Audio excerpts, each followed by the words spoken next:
kalian. Ya, berdasarkan pilihan, kebanyakan dari kita menginginkan mendapatkan surganya itu Firdaus. Saya tuliskan di sini gitu ya, surga Firdaus. Ya. Ini teman-teman sekalian. Nah, kan konsepsinya begini, yang tadi kita terangkan di awal. Ya, kita turunkan ini ke sini ya. Untuk mendapatkan surga, ini ragam surga yang pertama, yang tingkat paling tinggi yang sering kita inginkan, kan? Untuk mendapatkan ini kan, tadi masih ingat konsepsinya? Ini bisa didapatkan oleh setiap insan, setiap manusia yang bisa memadukan iman, ini kunci utamanya, kan? Dengan amal soleh, kan? Amal soleh, kan? Kalau kita berikan seperti ini, nah, amal soleh. Baik, fokus ya. Kalau kita bisa padukan iman dan amal soleh, setiap manusia itu berpeluang mendapatkan ragam surga. Nah, surga yang diantara ragam surga ini, satu kita beri contoh ini, ya, surga Firdaus. Jadi seperti ini diagram yang dibangunnya. Nah, sekarang kita balik cara berpikirnya, ya. Kita menggunakan logika terbalik sekarang. Kalau seseorang ingin mendapatkan surga Firdaus, ini insan ini, maka pertanyaannya, amal apa yang dia siapkan ini? Ya. Yang bisa dia titi, dia siapkan saat dia berada di bumi, sekarang dia masih hidup, untuk mendapatkan anugerah surga Firdaus ini. Ya, dengan dasar iman yang ia kerjakan. Maka dijawablah oleh Allah Subhanahu wa Ta'ala pertanyaan kita dimaksud dengan menurunkan diantaranya surah ke-23. Surah Al-Mu'minun, ini surah ke-23, ya, kita turunkan dari ayat 1 sampai dengan ayat 11. Ya, saya batasi ini. Ayat 1 ini, ya, sampai dengan ayat berapa? Ayat 11. Ya, yuk kita baca teman-teman sekalian, ya. A'udzubillahi minasyaitonirrajim. Bismillahirrahmanirrahim. Yang ini ya. Ya, sebelum ke sana coba saya perkecil dulu yang ini ya, supaya yang ini bisa jadi lebih besar ya. Saya turunkan dulu sedikit. Nah, ini saya coba apa namanya? Kita coba ini hapus dulu ya. Nggak apa-apa lah, biar berjalan aja. Ya, kembali dulu aja ke sini. Kita besarkan ya. Nah, biar kelihatan. Ya. Fokus ya, teman-teman sekalian. Lihat sini. Qad aflahal mu'minun. Ya. Ini. Qad aflahal mu'minun. Qad harfu tahqiq wa taukid. Qad di dalam bahasa Arab itu fungsinya harfu tahqiq, huruf yang menjamin, memastikan sesuatu, wa taukid, dan meyakinkan. Biasanya qad menyertai kata kerja. Kalau tadi inna anna itu menyertai kata benda, kalau qad menyertai apa? Kata kerja. Jadi kalau ingin menjawab yang tadi, kalau Anda ingin mendapatkan rahmat, ingin surga dan sebagainya, maka siapkan pekerjaan, siapkan aktivitas, siapkan amal soleh, amalkan pekerjaan, ya. Nah, kalau Anda bisa kerjakan itu, maka insya Allah jaminan Allah diberikan dengan rahmatnya. Nah, makanya ketika Allah membuka amalan-amalan untuk penghuni surga Firdaus itu menggunakan huruf tahqiq ini, qad dan taukid, memastikan. Tapi kepastian ini bisa didapatkan jaminannya kalau kita bisa berkomitmen untuk berikhtiar lewat amal kita, pekerjaan kita. Jadi ke surga itu bukan di lamunan, bukan dengan melamun bisa masuk surga, tidak, harus ada aktivitas, ada ikhtiar, amal saleh. Ya, yang paling menarik apa? Kuncinya tetap ini formulasinya, iman dulu. Makanya langsung Allah buka dengan kalimat qad aflahal mu'minun. Ya, orang yang beriman itu, dan ini menggunakan isim fa'il ya, kata bendanya formulasinya isim fa'il. Jadi kalau ada satu ungkapan kata benda menggunakan isim fa'il, itu di ilmu balaghah itu menunjuk juga sifat taukid. Ya, yang konsisten, artinya komitmen. Ya, jadi bukan sekedar beriman. Jadi kan ada bentuknya kata kerja amanu, yu'minun. Ini pakai mu'minun. Nah, kalau menggunakan bentuk mu'minun, ya, isim fa'il itu lebih stabil. Artinya, kalau kita terjemahkan, orang-orang yang punya iman stabil, yang komitmen dengan imannya. Ya kan? Yang menjaga imannya. Jadi orang-orang yang mampu menjaga imannya, komitmen dengan imannya, komitmen dengan keyakinannya, itu dijamin oleh Allah pasti hidupnya bahagia. Nah, ini dia. Hidupnya pasti bahagia dan sukses. Karena aflah itu seakar dengan kata falah. Ya kan, asalnya itu aflaha, itu aflaha yuflihu, akar kata utamanya falah. Ya, falah itu apa? Ya, falah itu kan terjemahannya dua, success and happiness. Sukses dalam titian aktivitas kehidupannya dan bahagia dia. Dan itu diingatkan setiap hari dalam sholat kita itu kan, sebelum kita menunaikannya kan ada adzan diperdengarkan di telinga kita 5 kali dalam sehari. Hayya 'alas shalah, hayya 'alal falah, hayya 'alal falah, dan hayya 'alal falah, hayya 'alal falah, hayya 'alal falah 5 kali. Subuh, zuhur, asar, maghrib, isya, setiap pergantian waktu dalam sehari. Ya, kamu orang beriman tuh mesti sukses. Orang beriman tuh mesti bahagia. Diingatkan terus. Ayo, kalau sedang meniti karir harus sukses, sukses, sukses. Dengan kesuksesan itu dia bisa ibadah. Ya, dengan jabatan bisa ibadah, dengan harta bisa ibadah. Gimana mau zakat infak kalau nggak ada hartanya? Ya, gimana kalau bisa bikin kebijakan-kebijakan yang baik yang Allah sukai kalau nggak punya kedudukannya? Demikian seterusnya. Ya, dan bahagia. Jadi orang-orang yang beriman itu potensial sukses dan bahagia. Ya, contohnya udah banyak. Betapa Utsman bin Affan radhiyallahu taala anhu, Abdurrahman bin Auf, Tamim ad-Dari, Abu Bakar as-Siddiq itu kan tipikal orang-orang sukses. Karirnya dapat, dunianya, hidupnya bahagia gitu kan. Padahal transformasinya dari jahiliyah menjadi apa? Khairu ummah. Artinya Allah berikan gambaran kepada kita. Orang setelahnya banyak juga yang meniru seperti apa aktivitas Abu Bakar, Utsman dan semuanya. Ya, Umar bin Khattab, Ali bin Abi Thalib radhiyallahu taala anhum jami'a, itu kurikulumnya diwariskan, dipraktekkan dan meraih kesuksesan. Sangat luar biasa dan bahagia. Nah, jadi kalau ada orang beriman yang belum merasakan kebahagiaan misalnya, ukuran kebahagiaan pertama itu kan ketenangan dalam hatinya. Ya, harta itu nggak bisa jadi ukuran. Ya, kedudukan nggak bisa jadi ukuran. Kadang-kadang orang-orang yang harta misalnya yang berlebih kan, kedudukan juga tinggi tapi hatinya nggak tenang kan tetap saja kurang merasakan kebahagiaan. Sehingga saya selalu menyampaikan satu pertanyaan begini, ya, pilih mana misalnya, kaya tapi gelisah atau miskin tapi tenang. Ya, tetap kan pilihannya ketiga kan, kaya tapi tenang. Tapi ketenangan tuh nggak bisa dibuang gitu. Ya, ketenangan nggak bisa dibuang, karena itulah banyak ibadah didesain untuk menenangkan hati. Nah, karena itu kalau ada orang beriman tapi nggak mendapatkan falah, minimal dia kurang tenang misalnya kan, itu patut dipertanyakan. Pasti ada persoalan dalam konsistensi imannya, ada persoalan yang perlu diperbaiki. Nah, bagaimana memperbaiki iman itu, mencas iman supaya stabil, supaya komitmen? Nggak ada yang lain kecuali apa? Kecuali kita menyinergikan dengan pasangannya, itu amal soleh ini. Ya, karena itulah di dalam Al-Quran itu pasangan ini senantiasa saling mengisi gitu. Kalau ada kata iman, ada amal soleh. Ada amal soleh, ada kata iman dengan beragam derivasinya. Apakah itu amanu kata kerja, yuminun bentuk progresif, apakah mu'minun atau mu'min gitu kan? Itu teriring dengan amal soleh. Nah, nanti biasanya setiap ada menemukan kata iman, baik itu amal soleh yang diungkapkan dalam bentuk general umum ataupun detil. Apa di antara detilnya misalnya? Ya, kita lihat sekarang. Kalau ada orang yang ingin komitmen, ya misalnya imannya konsisten, setelah kita komitmen beriman, ingin konsisten, ingin kuat, ingin stabil, ingin dijaga, kita bertanya bagaimana caranya ya Allah? Maka Allah menjawab, nih, kamu bisa lakukan, alladzina. Tuh.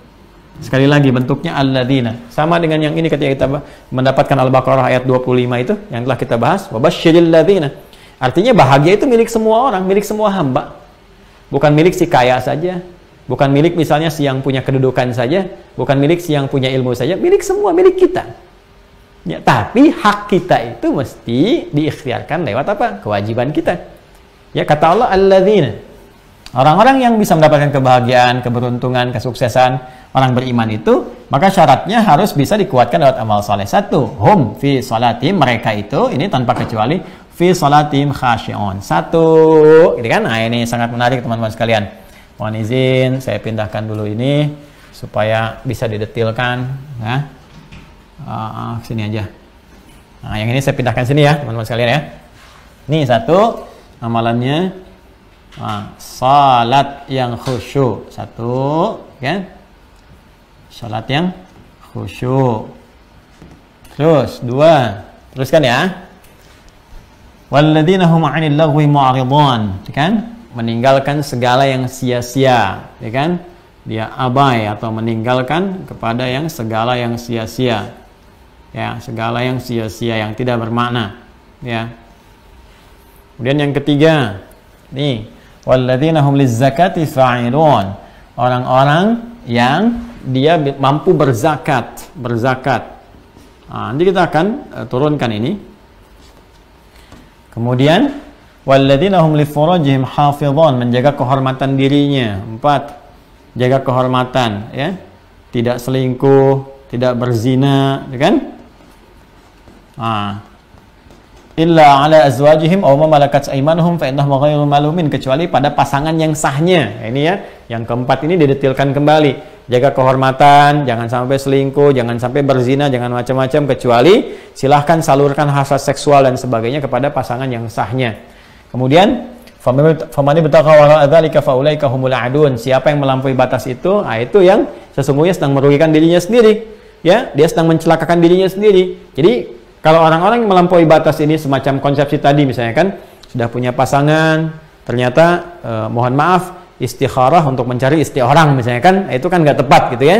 Nah, jadi mohon izin, hal-hal demikian bukan hanya memberikan satu nestapa di kemudian hari ketika kembali kepada Allah, tapi akan mencelakakan dirinya dalam kehidupan dia pun di muka bumi. Silahkan cek kalau nggak percaya. Ya, perbuatan-perbuatan ini merendahkan kehormatan kita. Ya, bisa merongrong martabat kita, makanya dihukumi haram. Haram itu kan dari kata hormah, diserap ke dalam bahasa Indonesia hormat, kehormatan. Ya, jadi kenapa ada hukum haram? Untuk menjaga kehormatan kita, martabat kita. Jadi bukan Allah ingin jangan ini, jangan itu, ingin batasi, bukan. Allah ingin menjaga kita supaya tetap terhormat.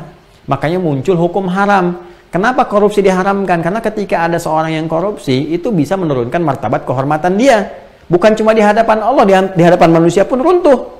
Ya runtuh. Dicela sana, celak sini, sehingga dengan celaan itu bisa menurunkan hukuman misalnya kan, macam-macam lah gitu. Tapi kan nggak akan lepas dari itu menurunkan kehormatan.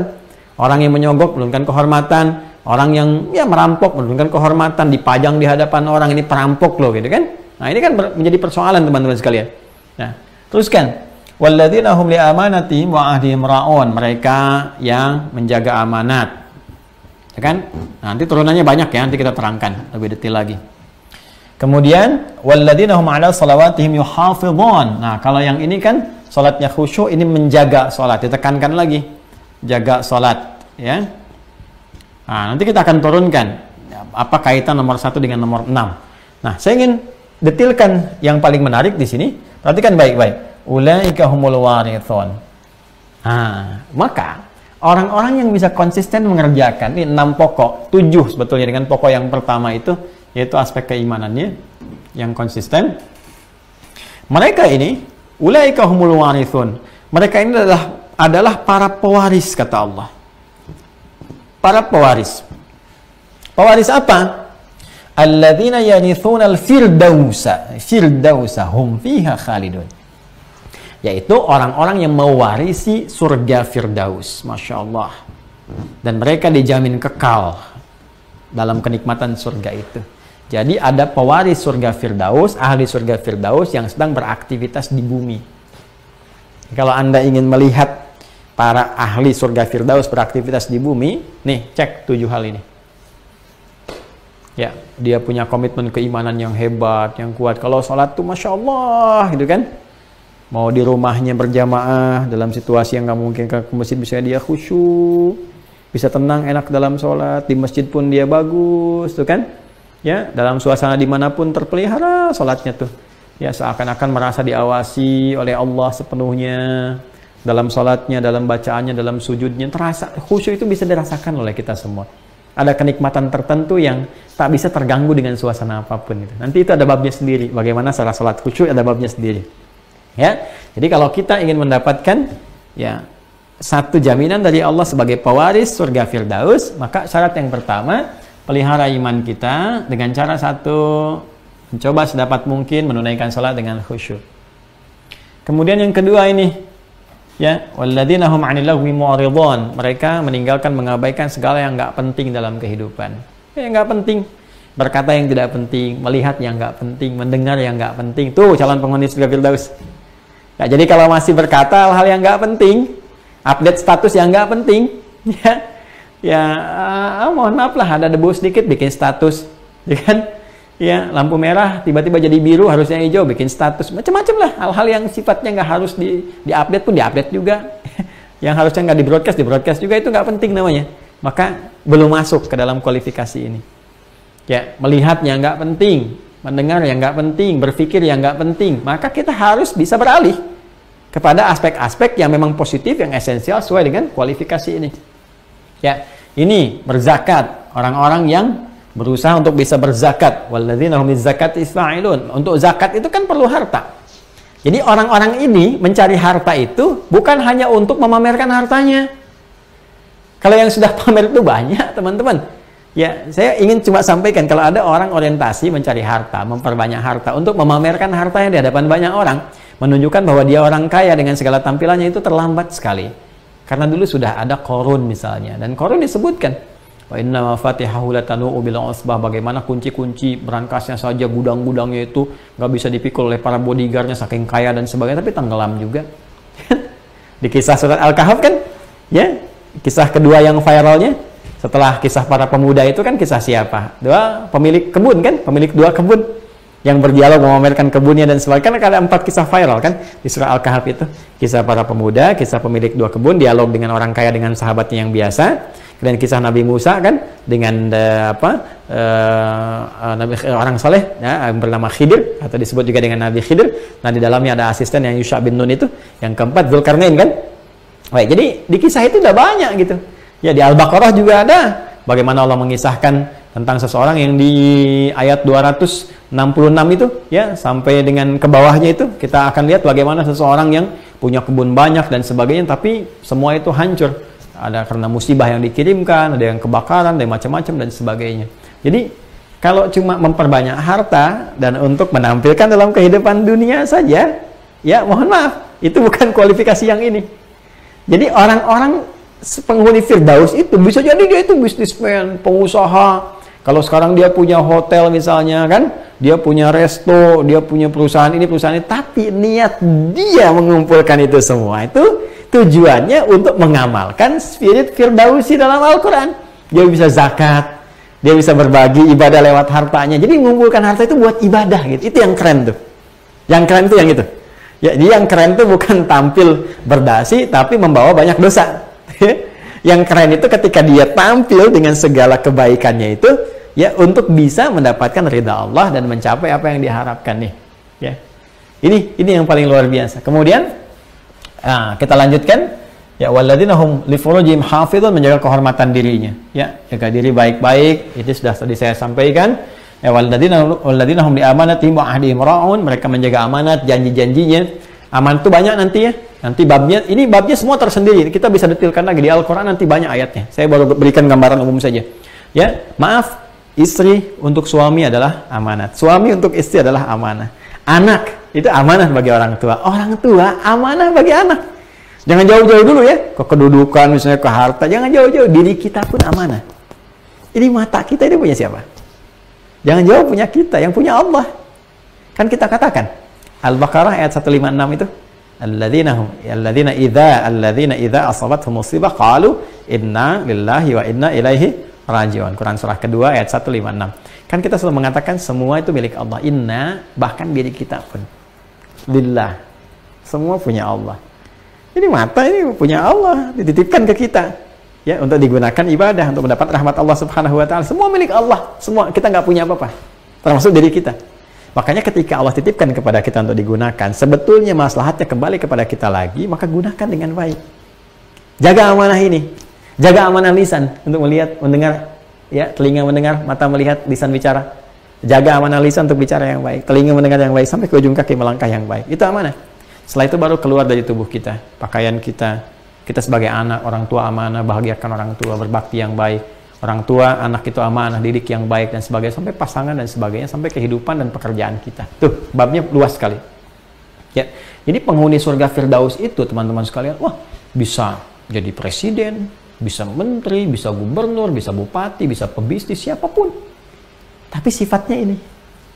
Dan dahsyatnya, selain khusyuk, salatnya terjaga dalam kehidupannya. Ya,